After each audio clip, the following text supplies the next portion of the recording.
So now we're going to take a look at in. We'll see if maybe that's in this next one. Use customers table from the previous exercise. Create a query using in to select records that have either Oregon or Washington. If you're watching this at home, here is how you create your, can I make this bigger?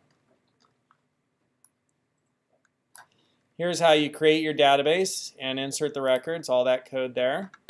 And then we inserted some more records with this code here. So you can pause the video and type, and then you'll have all of your data in Postgres, and we're ready to do an in. And so we'll come here and just do a select star to see all of our records. And now we're going to do a select star from customers where, I don't know, C state in, and we want Oregon or Washington.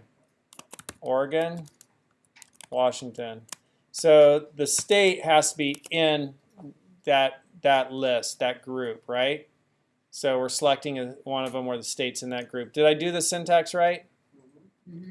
Look good? I love it! It's awesome. Like you see how what you're learning, it's like, okay, I get it.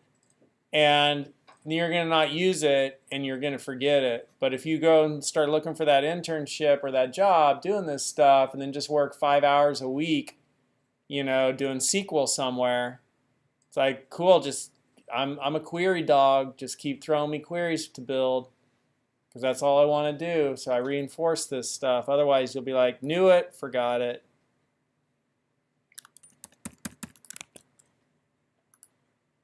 I'm going to drop this in here.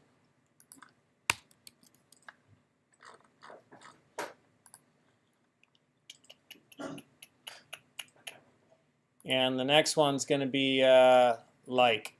We'll see that in the next video.